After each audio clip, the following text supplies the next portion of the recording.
Hello and welcome or welcome back to the channel. And today let's talk about some 20th century slang. And the title here is Hella Cool 20th Century Slang because I wanted to put at least, well, two 20th century slang words in the title. And by the way, this is now the fifth video I've made out of about 20th century slang. And so if you're interested in hearing about these words that developed in slang over the last century or so.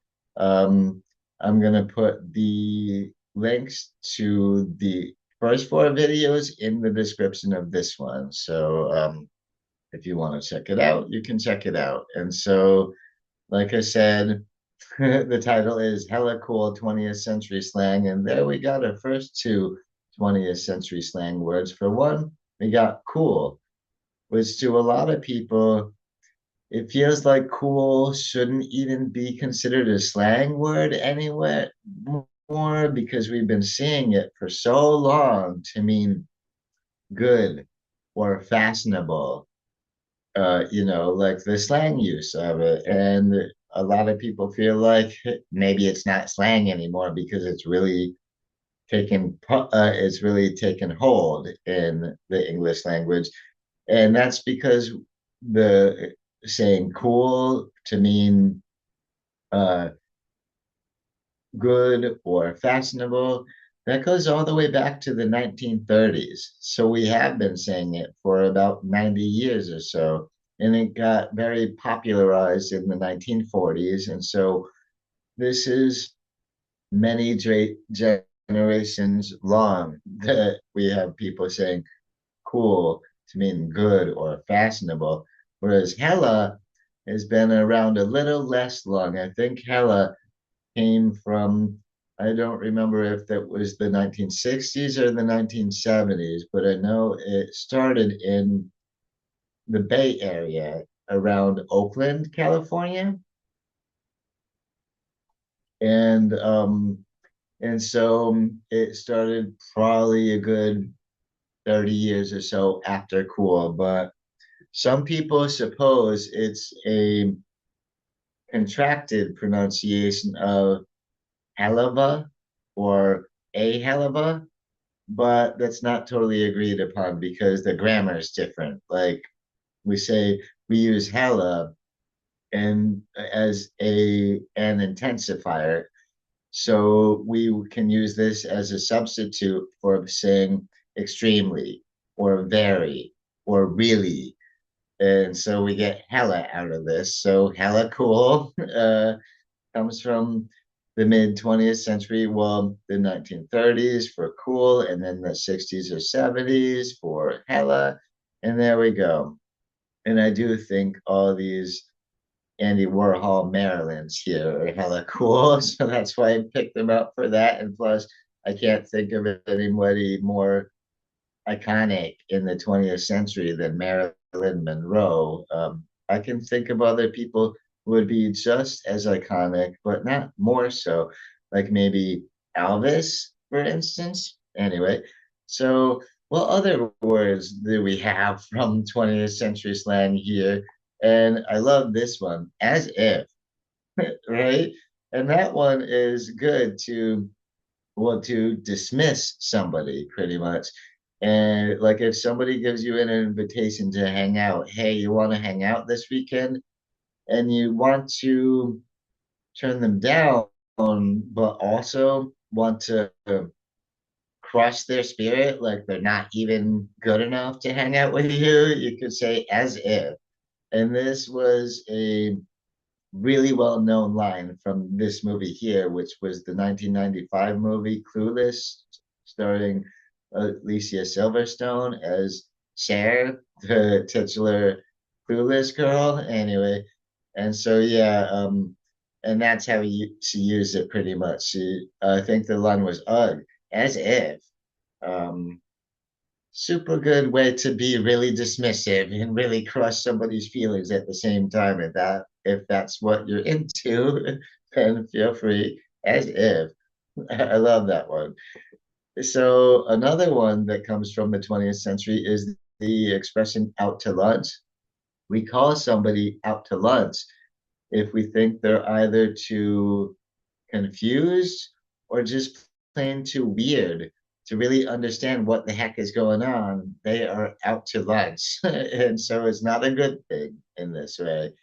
And yeah, it's mostly an insult to that person. Like they have no idea what the hell is going on. They're such a weirdo, or they're so confused. They're out to lunch. So I do like that one. But the next one I like a little better. The get bent. And again, this is totally a way to be super dismissive of somebody. If you want to indicate to somebody that you absolutely hate what they just did or just said and it's unacceptable, you might say get bent, which is, I guess, well, um, it's less bad in a way than using a swear, like telling somebody fuck off, right? But that's kind of what you mean. Get bent. And I do like that one because it doesn't actually use a swear, but still it's pretty damn dismissive. Anyway, and so what else we got? We got that expression keep on keeping on. And of course, I know this is from uh, Joe Dirt, which technically that movie didn't come out until 2001, but this expression existed for decades before this movie came out. And if you tell somebody that they got to keep on keeping on, pretty much means you got to keep on doing exactly what you've been doing. Be you and just keep on with that. And yeah, and I do like that one, and I can uh, totally understand why somebody is well peculiar as Joe Dirt would be using that expression, right? And so the next one I like too, except for I never really got this one. Do you remember this expression? No duh. That to me is you're kind of saying, oh yeah, I should have known this already. One would have to be an idiot not to know how to do this or not to know what the facts about this. No, duh. But to me, I don't love this one that much because I don't get what the difference is between duh and no duh, right? I don't think that no really serves any real purpose in there. I think it's extemporaneous anyway. So basically, no duh means about the exact same thing as just duh. And yeah, so that's no duh. Um, and again, I don't love this one because I don't see why the need for the word no, but it's another way of saying, "Oh, I'm an idiot. I should have figured that out already." No, duh, right? But it's kind of cool. But again, I think unnecessary because the no doesn't really add anything to duh. Anyway, that's just my opinion. But obviously, I feel pretty strongly about that. And so we've also got grody. And I like this one because it's really descriptive. It's a really good way of saying that something is disgusting or repulsive. We can say, oh, that's grody, meaning that's so disgusting it repulses me pretty much. And I hope, yeah, I hope these pictures here kind of do express that pretty well. But I do like grody because it's never a good thing. It's always disgusting. It's always icky, always repulsive. And yeah, I do really like that one because again, we're using a word that's really, really descriptive without actually having to swear about it. Like that's fucking gross, and that's grody anyway. And so another word that was really popular in the late 20th century is tubular. And we can call somebody something tubular if we think it's uh, exciting and amazing, or just really, really great, or hell, like the words from the title, hella cool. If you think something is hella cool, you can totally call it tubular. And I love this because to me, it sounds like surfer talk or skater talk and all that. And I never really got what was the connection to tubes.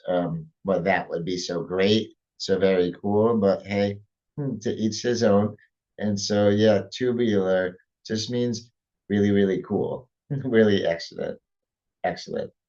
And now the next word is actually the next two expressions are very related to each other, and I think the metaphor is very similar.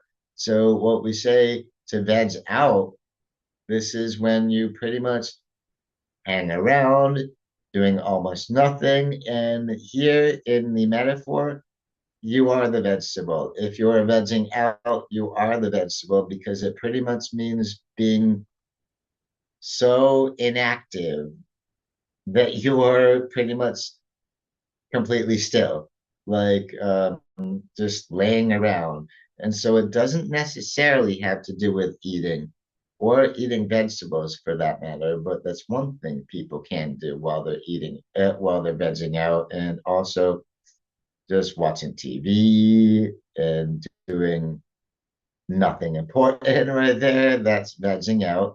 And that reminded me of the other expression, also 20th century slang, a couch potato. So if you are a couch potato, of course, you're the potato in this method, in this metaphor. And by the way, back in the 20th century, the food groups hadn't evolved to where they are today, where potatoes are no longer considered a vegetable. Now they're a starch. Back then, when we said couch potato, um, in the beginning, potatoes were called a vegetable anyway. And so if you are a couch potato, vegging out is something you often do. And mostly it's all about sitting around watching TV and yeah, being all just very relaxed. And again, couch potato and someone who's vegging out, either way, they're pretty much uh, sedentary. They are the vegetable or the potato in this situation. So that's veg out and couch potato. I do like both of those, and I think they're pretty good descriptors for the activity of just laying back, doing nothing, acting like you're the damn vegetable, you know? And another good one from the 20th century is ballistic.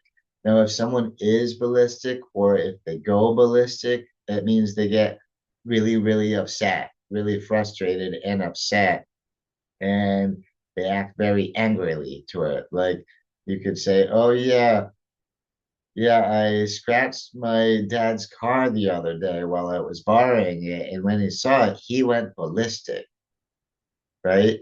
And that's understandable to go ballistic after your kid scratches up your car, but still, um, that's what ballistic means. It means getting super angry, almost explosive in your anger about something. And so I think ballistic is a great way to put it because you know what ballistics are. We've got, well, that's why I have the bullets and the ballistic missile there launching up. I mean, literally, we talking explosive, something that, yeah, that does remind me of rage. Anyway, so I do like ballistic as well. I think it's a pretty, yeah, pretty good way to describe someone getting outraged, so outraged that they're um, just ready to kick and scream, pretty much. And so another word that's a little less violent, I guess, is fuzz. And I love this one because that's another way to say the police or a police officer. We can just call them the fuzz, right? And I love this one because to me it's so old timey. people have been saying this for quite a bit. And I doubt a lot of people say this one anymore. I don't think so. Although, on the other hand, I did use this word the other day when I was like, oh, now that we got the fuzz off our tail, we can do this. And it wasn't really police investigating me or anything. It's just that there was a cop in the car behind me, and I never like having police behind me because always worried what if they could pull me over. And so I took a right at an intersection where the police car was going straight. And so then I said to the passenger, oh, now that we got the fuzz off our tail. And I enjoy that because, again, it sounds pretty old timey to me. And you're not having to use the word pepper, which is also kind of old timey, but I love calling them the fuzz because it's so a fuzz. It makes it kind of cute and kind of old timey. Anyway, and oh, preppy. This is a word. See, I might be too old to even know what the kids are saying these days, but I do know that in the 90s, we used the word preppy a lot, and that was to describe someone who's fashion. It's a kind of style they had. And the style that a preppy would have is very neat and pretty clean. Um, so not like a sloppy dresser or anything like that. They're looking neat and clean. And usually the clothes appear really, really expensive. So that's why I thought immediately of Carlton there from the Fresh Prince of Bel-Air.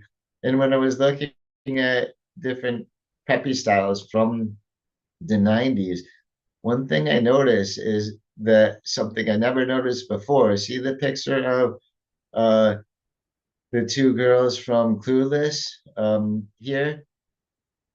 They're both in, they both reminded me of something a little weird I had never noticed before. Did you know that in the 90s, preppies and alternatives, they dress very, very differently, but one thing they had in common is plaid, right? To me, that's kind of funny that even the preppies were wearing plaid. I thought of plaid usually as very much a grunge look for alternatives and whatnot, but I guess if it's nice and fancy enough, it works for the preppies too. And to kick someone to the curb is, of course, to drop them like a bad habit, pretty much. That's another way I would put it. But if you want to get rid of somebody in a permanent way, you kick them to the curb. And so this could be a breakup of a relationship, like you kick your significant other out of the house or whatever, and kick them right to the curb. And or it can also be a term you can use if you have to fire somebody. You pick them to the curb. So that's pretty much saying, well, getting rid of somebody in a way that's very, very permanent. Like if you kick them to the curb, that's it. They're gone. And I think this expression comes from way back. It originated from how we often take our trash out to the curb, take our trash out to the roadside so it gets picked up and all that. I think that's where this expression came from. So we're treating somebody like a piece of trash if we're kicking them to the curb, right? But yeah, so that's kick them to the curb. It means get rid of them in a very permanent and definite kind of way. So I like that one. It's pretty good expression. And to split, this I think is the last piece of slang I have for you from the 20th century. By the way, in the other videos I talked about earlier, I had other words that mean similar things to split. And of course, what does to split mean? It just means to leave, uh, especially if you do so hastily, you split. But anyway, if you prefer calling it to bounce, that's good 20th century slang too. To bounce, to split, same thing. It just means to leave. And I did save that one for a little last because I thought that it was an appropriate last one to split. And thank you for watching all these 20th century slang expressions that I have gathered together. And again, if you want to hear a lot more of them, I'll have four other videos with such expressions, slang from the 20th century, linked in the description to this video. So please do feel free to check them out. And yeah, so I am very much looking forward to talking to you in my next video. And so until then, catch you around next time. Bye bye.